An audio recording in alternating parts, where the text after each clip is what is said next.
Hai, selamat datang di Bobo di Mobil. Kami sedang dalam perjalanan lintas provinsi dari Fujian menuju Shanghai, supaya bisa malam Imlek di Shanghai. Kemarin kita lintas Fujian dari Fuzhou sampai Futing. Total 231 km, jadi masih ada 553 km lagi menuju Shanghai. Hari ini kita lintas provinsi Zhejiang ya. Lusa hajar sisanya sampai ke Shanghai. Selamat pagi dari Futing, ujung utara Provinsi Fujian. Kita hari ini mau lanjut lagi perjalanan ke arah Shanghai. Hari ini lintas Provinsi Zhejiang. Ini adalah suasana kota Futing di tempat kami bermalam. Nah, si Cuan ada di depan kita, di depan lapangan basket. Sekarang sudah datang para pedagang. Ini sebenarnya taman ya, taman kota gitu. Nah, di samping kita ini ada sungai. Ada yang masih nyuci-nyuci loh di sungai, kita lihat yuk. Nah, itu dia lagi jemur di pelangnya, pelang logam, dia kembali lagi ke embernya untuk mencuci baju-bajunya lagi. Pakai puk, pakai kayu gitu. Oh, sudah diperes juga ini. Sudah selesai dia. Taman ini jadi hiburan untuk rakyat lokal, terutama opa-oma yang bawa cucunya ke sini karena banyak permainan anak-anak. Ada komedi putar, ala-ala. Ada permainan lempar ring seperti biasa dengan berbagai hadiahnya. Gula-gula kapas. Ada yang mencuci selimut. Wah, tahun baru Imlek, selimutnya bersih semua. Wangi sampai sini cuciannya. Ada trek buat jogging teman-teman di sini. Selain di atas itu ada lapangan basket. Yuk kita lihat suasana di atas. Parkiran penuh ya. Beruntung semalam kita dapat parkir. Dan tidur enak sekali. Gak ada dengar suara apa-apa. Nah, ini lapangan basketnya. Loh, kok ada bola basket ditinggal? Terus ada meja-meja apa ini? Nah, teman-teman siapa yang tahu ini permainan apa? Bisa digeser-geser tah? Oh iya bisa. Bisa digeser-geser. Tapi nggak bisa diangkat ya. Dia kelok ke bawah. Ada dua meja yang dengan permainan ini. Dan ada banyak alat-alat olahraga. WC umumnya juga extremely bersih. Luar biasa. Well done. Mulai rame anak-anak beserta orang tuanya. Ataupun opa-omanya.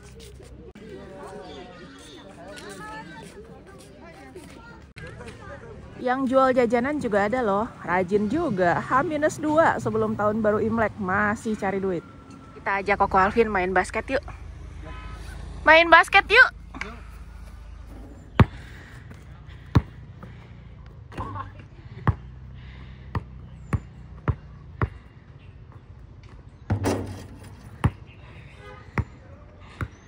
Wah, banyak sayur-sayuran juga.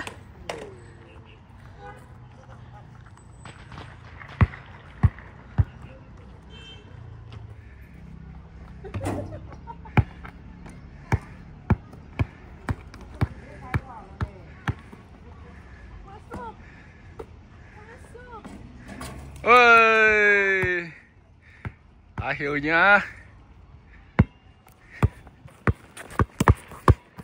Habis main basket, kita tinggal breakfast simple-simple, lanjut sup yang semalam. Tinggal cemplungin bakso dan sayur. Halo, sarapan jadi. Bekal kita untuk snack di perjalanan hari ini adalah almond crispy, kacang tanah, dan kacang mede. Minumnya sudah disiapkan, teh herbal dari angco dan goji berry. Mari kita mulai perjalanan.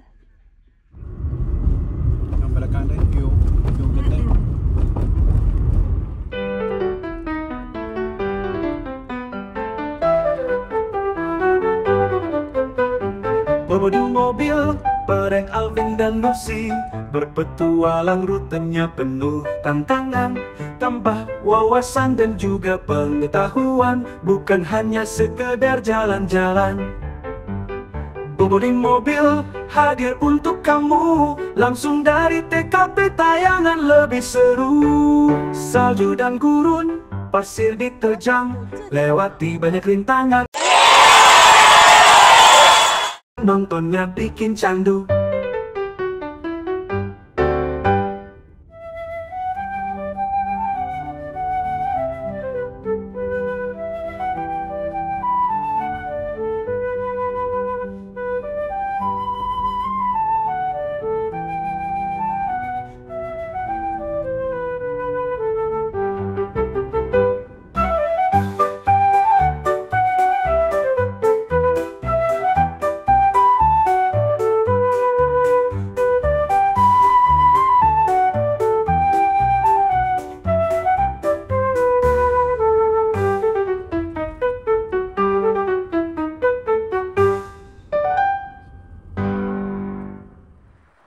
Di mobil bareng Alvin dan Lucy, berpetualang rutenya penuh tantangan, tambah wawasan dan juga pengetahuan, bukan hanya sekedar jalan-jalan. Bobo di mobil hadir untuk kamu, langsung dari TKP tayangan lebih seru. Salju dan gurun, pasir diterjang, lewati banyak rintangan, nontonnya bikin candu.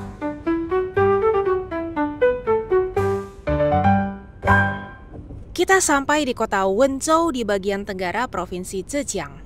Kota seluas 12.065 km persegi ini dikelilingi oleh pegunungan dan memiliki garis pantai yang panjang.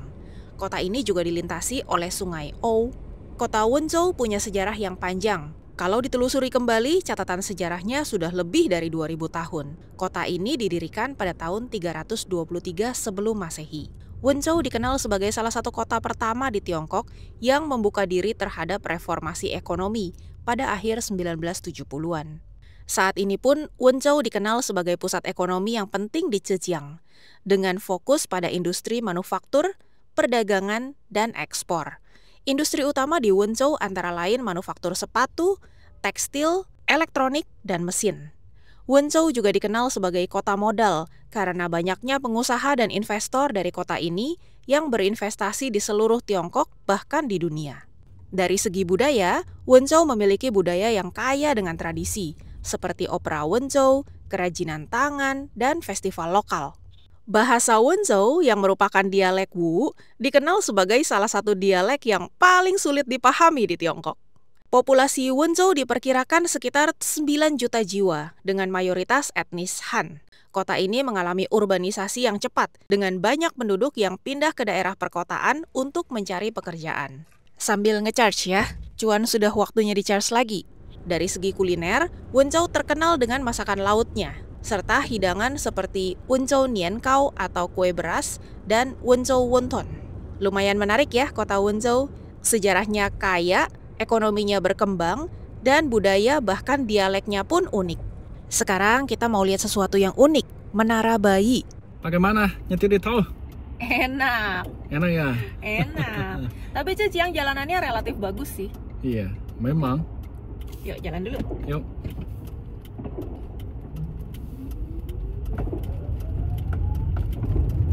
Berapa km?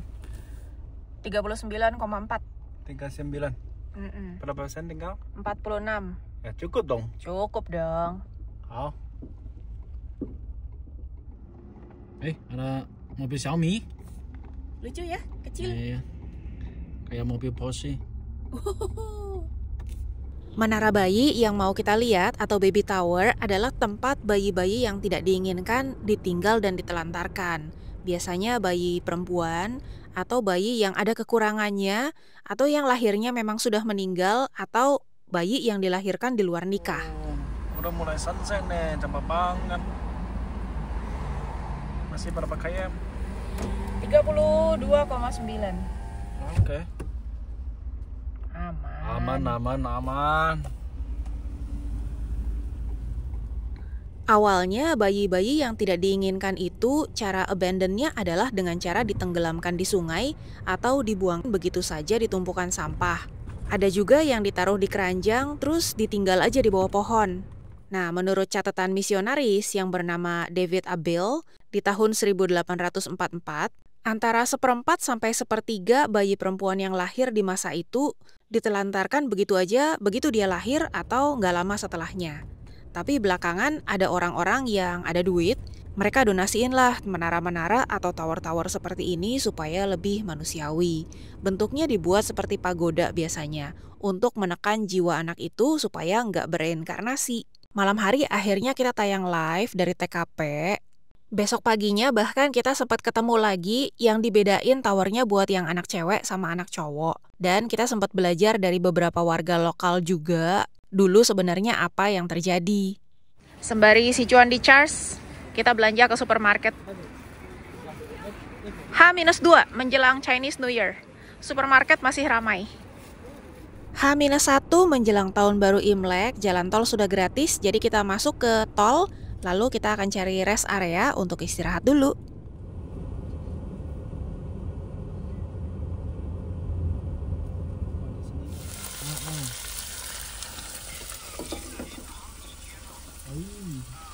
Nó怎么办？点滴可以，点滴可以。 Hari ini kita karbonya praktis-praktis aja pakai nasi putih instan. Segini udah 3 porsi. Nah, ini caranya simpel banget, cuma sobek kemasannya, ambil silika gel dari dalamnya, taruh 400 ml air panas, aduk rata, terus tutup rapat zipnya lagi. Diamin 15 menit, jadi deh. Sambil kita nunggu ayamnya matang. Sebenarnya di kemasannya ada tulisannya, ada yang merah-merah itu pembatasnya, jadi nggak harus punya gelas ukur 400 ml. Mari kita intip-intip.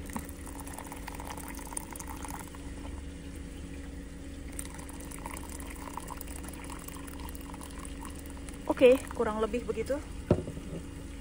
Kita amankan dulu termosnya. Dan kita aduk-aduk.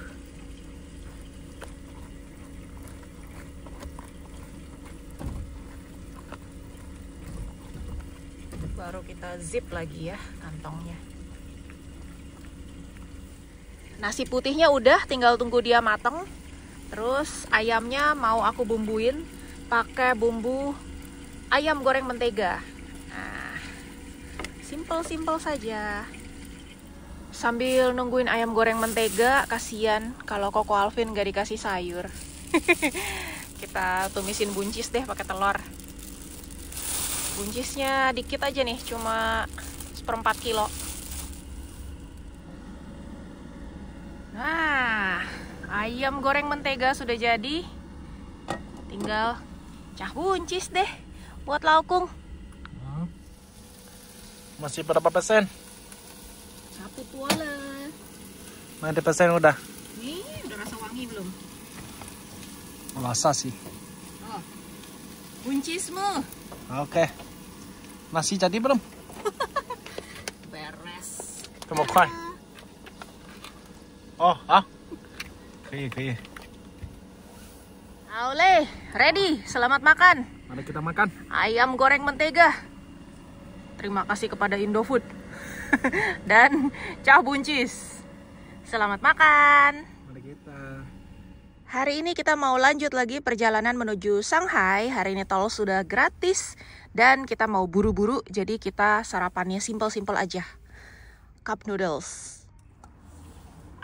Bekal hari ini kopi saja.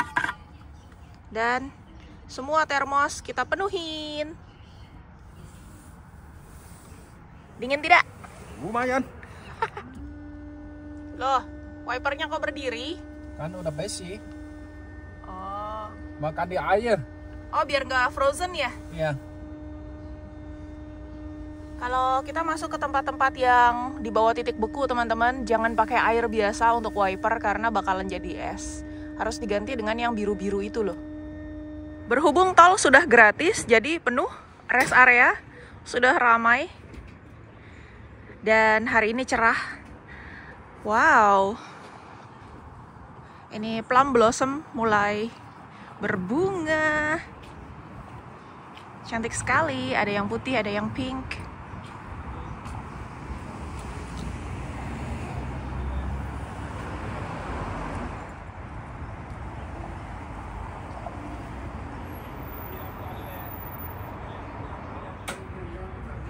Air wiper sudah dikosongin. Sekarang Koko Alvin mau refill dengan khusus yang anti beku. Pas clean lah. Dia bisa sampai suhu di bawah titik beku. Kita belajar ini semenjak di Guizhou, terus di Xinjiang. Itu pelajaran sungguh keras. Learn the hard way.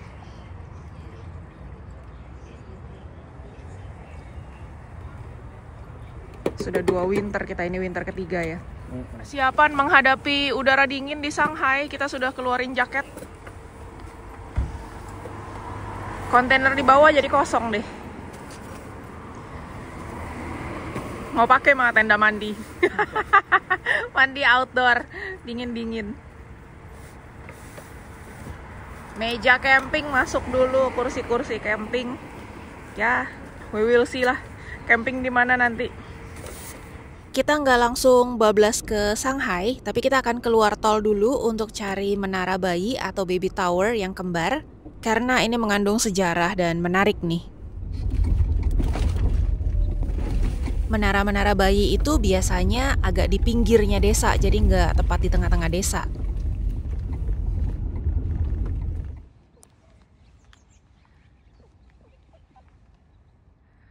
Nah, ketemu nih towernya, ada 2. Towernya kecil-kecil ya pagodanya. Kita lanjut cerita mengenai menara bayi ya, atau baby tower, kenapa sampai ada hal seperti ini. Yang pertama adalah karena kondisi, karena kemiskinan. Bagi orang-orang Tiongkok zaman itu, kalau punya anak laki itu bisa dibilang kayak investasi lah, karena bakalan bisa bantuin untuk bekerja, untuk bertani. Tapi kalau anak perempuan itu malah jadi beban finansial. Penyebab kedua karena sistem patrilineal, jadi anak laki yang meneruskan garis keturunan. Kalau anak perempuan nantinya merit, jadi ikut keluarga suaminya. Penyebab ketiga adalah one child policy, cuma boleh punya 1 anak. Jadi kalau keluarnya perempuan, mereka akan lebih memilih coba lagi siapa tahu dapat anak laki. Akibat dari praktek ini, akhirnya rasio jumlah pria dan wanita jadi jomplang, kebanyakan laki-laki anaknya. Pun ada anak perempuan yang selamat, tapi nggak didaftarin, supaya orang tuanya nggak kena denda. Tapi tenang aja, sekarang udah nggak boleh lagi praktek-praktek seperti itu. Bahkan per tahun 1994, ada Mother and Child Healthcare Law yang tidak membolehkan untuk mengidentifikasi jenis kelamin janin dan tidak boleh aborsi. Juga ada campaign Care for Girls, yaitu support finansial buat keluarga-keluarga yang hanya punya anak perempuan. Nah, ini teman-teman bisa lihat sendiri ya, lingkungan sekitarnya nggak ada apa-apa, cuma ada kandang-kandang ternak aja sama ladang-ladang. Jadi memang daerah ini bukan tepat di tengah-tengah pemukiman, tapi minggir banget. Sehingga kalau bayinya nangis juga nggak terlalu mengganggu aktivitas warga. Nah, yang ini yang tadi itu Bobo cerita. Ini biasa orang kalau lahir udah mati taruh di sini. Bagaimana taruh di dalam? Nah, ini ada 1 batu kan. Itu batu bisa tarik ke kanan. Dan ada 1 lubang. Di lubang di bawah masih ada platform. Kira-kira kayak gini. Kayak gini kan. Kan dulu anak udah lahir udah mati taruh di 1 paket ya. Yang pakai bambu bikin itu taruh di sana. Dan buka, masuk sama gini aja. Masih tinggal di atas. Dan tutup. Dan kalau nanti lagi ada orang meninggal lagi, dan buka, push itu yang jatuh ke bawah. Dan dulu di bawah biasa ada 1 ular. Ular di bawah bisa bersihin. Gitu. Bukan buat bakar, dia bilang. Kalau udah lahir 1-2 hari, 3 hari masih hidup kan, itu udah hitung jadi orang. Jadi mereka bikin 1 small coffin buat dia, buat belly. Bukan kayak kita yang tahu ya, yang cerita si itu Bobo. Oke. Beda-beda cerita ya. Iya.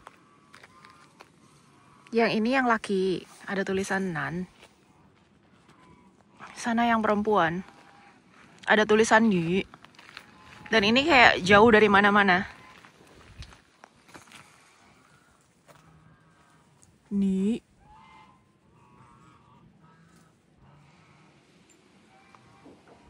Selesai explore Baby Tower, kita langsung masuk ke tol kembali karena perjalanan kita masih 350-an kilometer lagi menuju Shanghai. Dan malam ini kita sudah harus sampai di Shanghai. Semoga kita jauh-jauh explore ke desa-desa nyari menara bayi ini ada hal yang bisa kita pelajari ya teman-teman. Kalau teman-teman sendiri, apa pelajaran yang didapat? Share di kolom komentar ya. Wow, ini rest area keren sekali. Ada batu-batunya, ada gua-guaannya.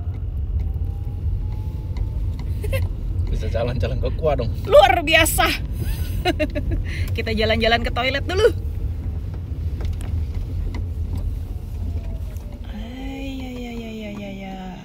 Biar kaki nggak kaku, kita naik dulu ya ke atas ya. Kita lihat-lihat ini gua-guaan. Masuk situ ada gua, pintu gua, tapi kita naik aja deh.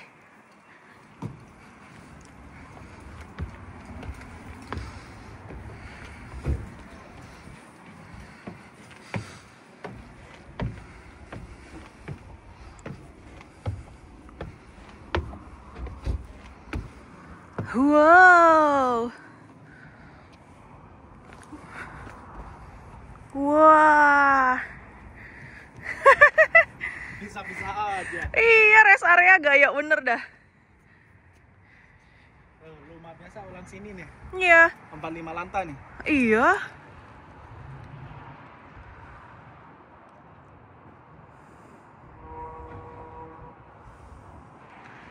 Jadi di sini nih kayak miniaturnya gunung-gunung yang di depan sana. Cantik ya? Iya, itu aslinya. Ini mininya. Ini posisi sunslope. Ah.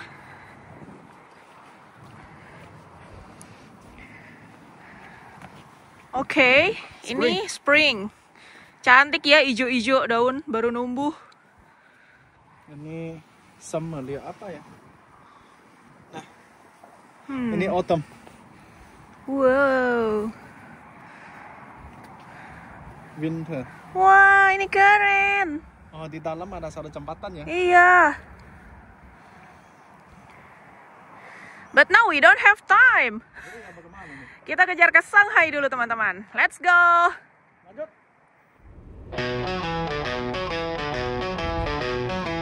Bawa di mobil bareng Alvin dan Lucy, berpetualang rutenya penuh tantangan, tambah wawasan dan juga pengetahuan, bukan hanya sekedar jalan-jalan. Jam 2 kita stop dulu untuk ngecharge lagi. Bawa di mobil hadir untuk kamu, langsung dari TKP tayangan lebih seru. Salju dan gurun pasti diterjang, lewati banyak rintangan, nontonnya bikin candu.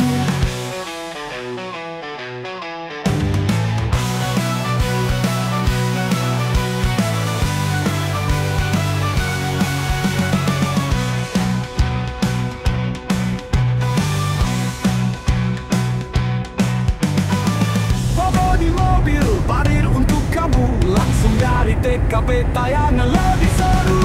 Salju dan gurun pasti diterjang, lewati banyak rintangan, nontonnya bikin candu.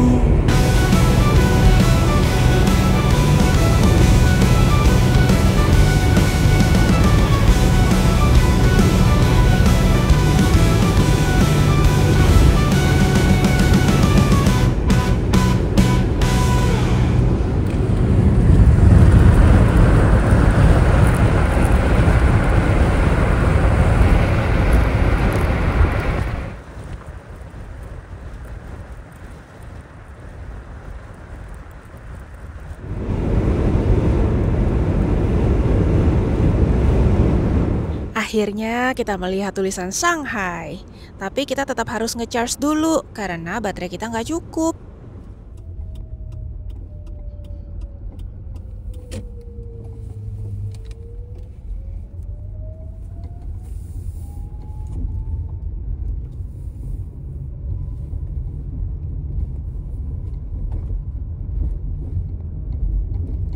Cuma tuh coffee shop, depan juga coffee shop.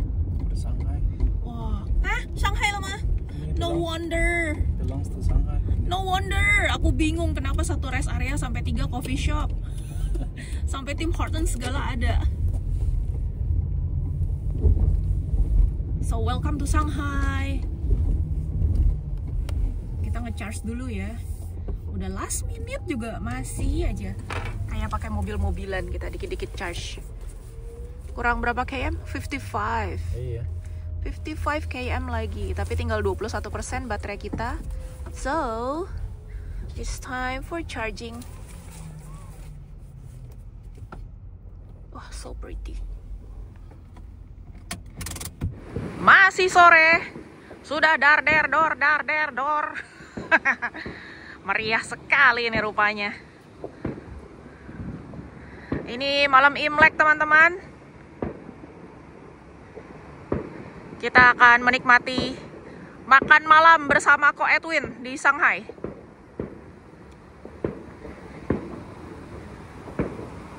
Very soon ya, arrive.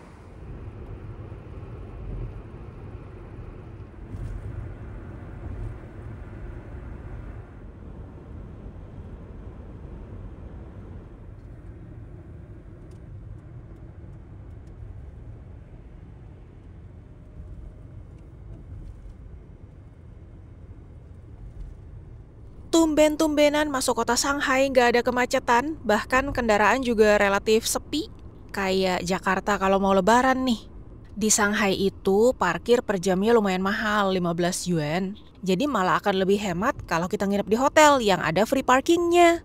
Jadi kita akan 2 malam stay di Shanghai, hari menjelang Imlek dan hari pertama Imlek. Kita stay di hotel.